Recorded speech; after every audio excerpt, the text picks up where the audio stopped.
Welcome to Dr. Dad's Astronomy Adventures informative videos. Today, let us learn an interesting fact about Kumbh Mela and its association with mythology, astronomy, and human physiologies surrounding their spirits. So let us first begin by understanding the mythological aspects of Kumbh Mela. The mythological aspects of the Kumbh Mela takes us back to the story of Samudra Manthan as elaborated in the Vishnu Purana. The story is symbolic of the churning of our minds to go deeper into oneself, from where all the powers and the auspicious things arise that eventually leads us to liberation and immortality or moksha.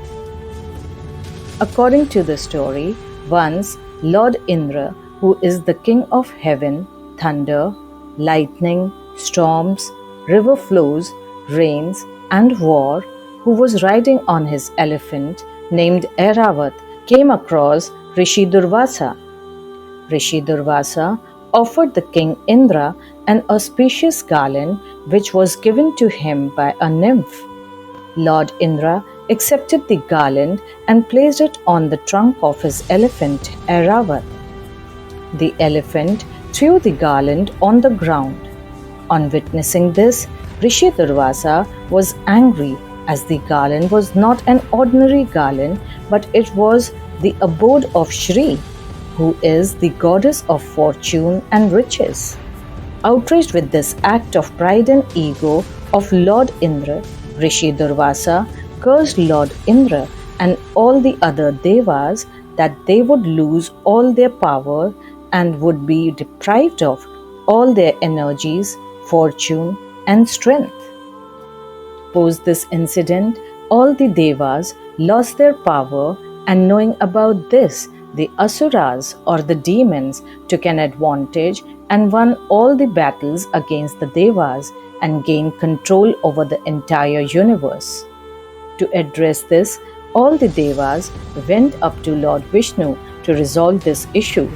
Lord Vishnu advised the devas that only the elixir or the amrit that resides at the bottom of the Kshir Sagar, also known as the Milky Ocean or the Cosmic Ocean, can restore back their lost strength and power.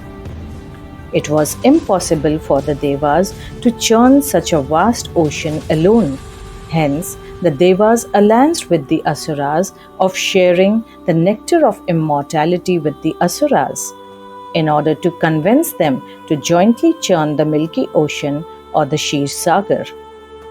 In this elaborate and tedious task of churning the ocean of milk, where mountain Mandarachal was used as the churning rod, snake god Vasuki was used as the churning rope, Lord Vishnu took the Kurma avatar or the turtle and took the mountain Mandarachal on his back to offer support to the mountain so that the churning process could be carried out with ease without mountain Mandarachal sinking into the Kshir Sagar. The process started with the devas and the asuras pulling the snake back and forth, causing the mountain to rotate, which in turn churned the cosmic ocean.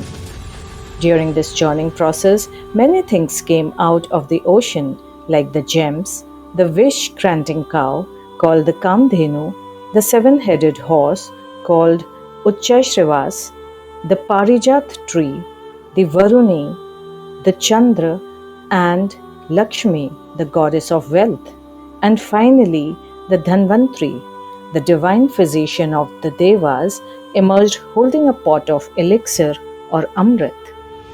Looking at the pot of elixir, the Asuras and the Devas both began to fight.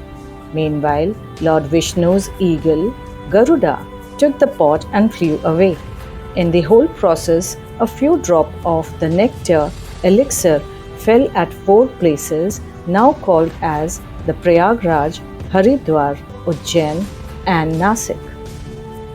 Later, Lord Vishnu disguised himself and distributed the nectar equally between the Devas and the Asuras. As the Devas were getting served with the nectar or Amrit, a very witty Asura called Swarbhanu disguised himself as Deva and drank some nectar secretly. Looking at this, Surya, the sun god, and Chandra, the moon god, noticed and informed about this to Lord Vishnu. Lord Vishnu quickly beheaded the demon before the nectar could pass the throat. But as the Asura had already consumed a few drops of elixir, which made his body immortal, cut into two pieces.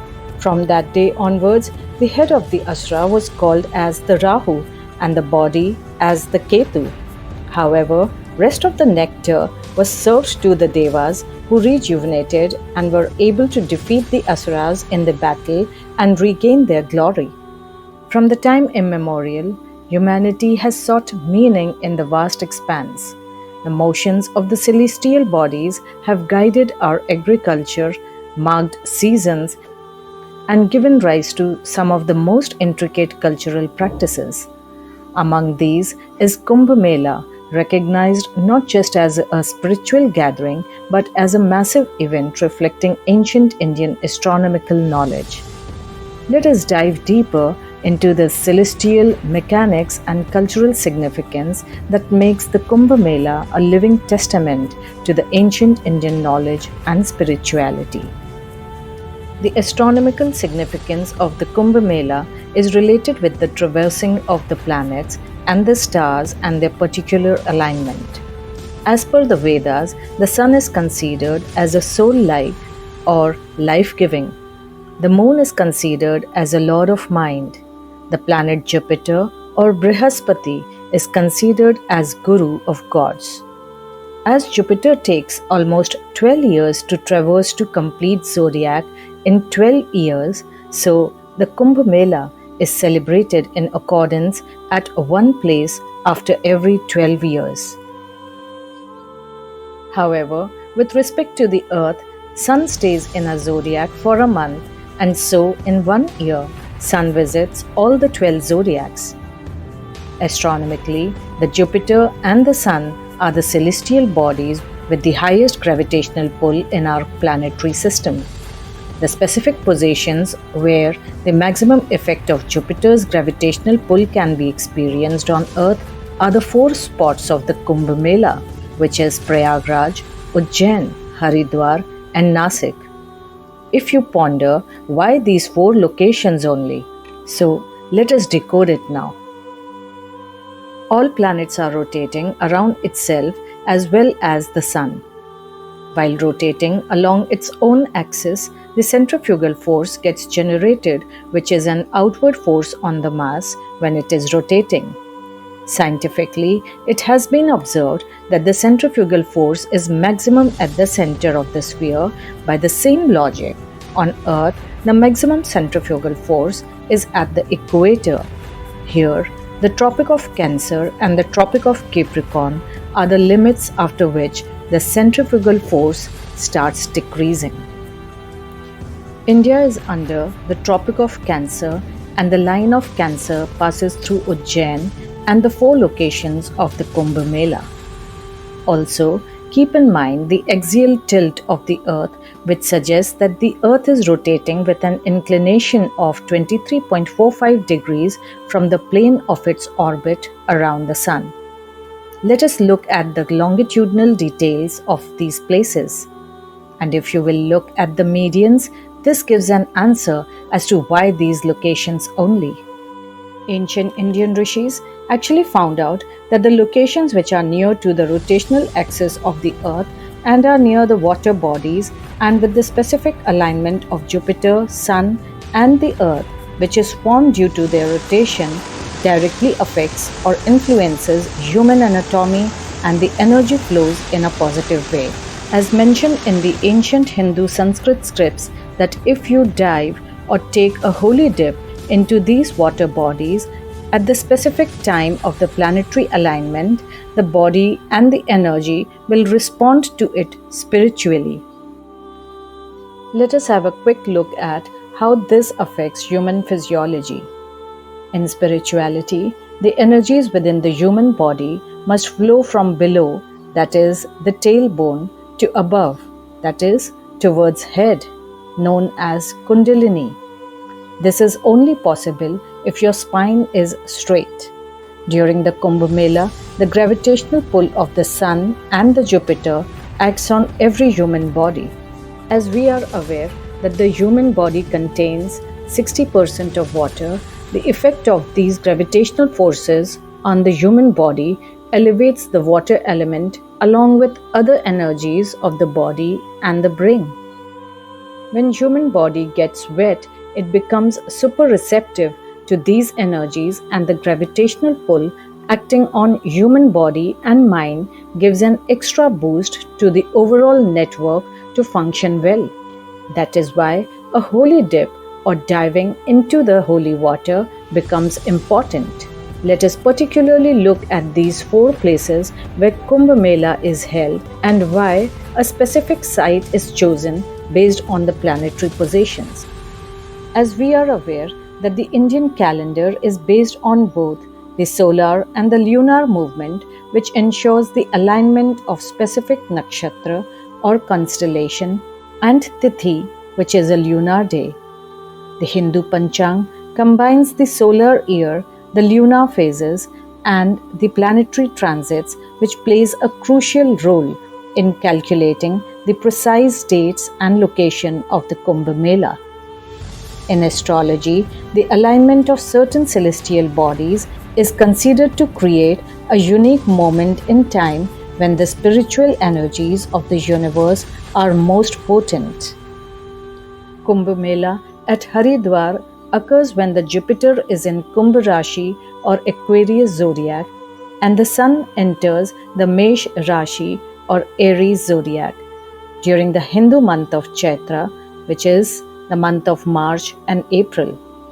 The Kumbh Mela takes place on the banks of the river Ganga. At Prayagraj, the Kumbh Mela takes place when the Jupiter is in Vrishabh Rashi or Taurus zodiac and the Sun enters the Makar Rashi or the Capricorn zodiac. During the Hindu month of Magha, which is the month of January and February, the Kumbh Mela here takes place at the confluence of the river Ganga, Yamuna and the Saraswati river, which embodies the unity of celestial and terrestrial elements.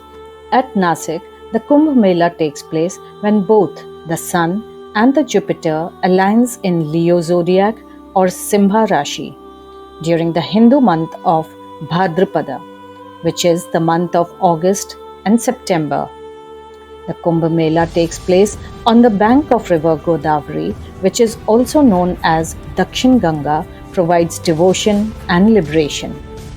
In Ujjain, the Kumbh Mela takes place with the Jupiter's positioning in the Simha Rashi or Leo zodiac and the Sun's entry in the Mesh Rashi or the Aries zodiac during the Hindu month of Vaishakh, that is the month of April and May. The Kumbh Mela takes place on the bank of river Shipra, sanctified by its association with Lord Shiva, mirrors the dynamic renewal of the cosmos.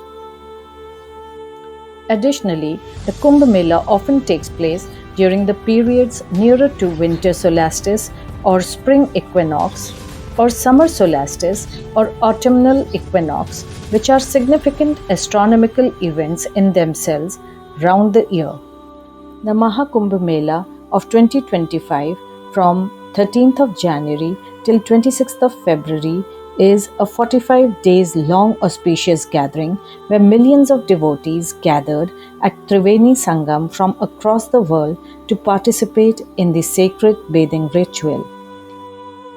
As per the astronomical calculations, the 2025 Mahakumbh Mela is unique due to the constellation alignment witnessed once in 144 years.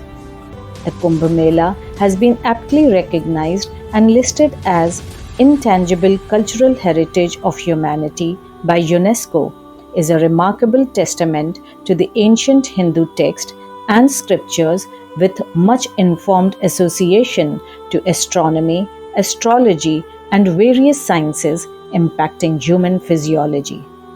I hope you find this information helpful. Please like, share, and subscribe for more such information in future. Thanks for watching.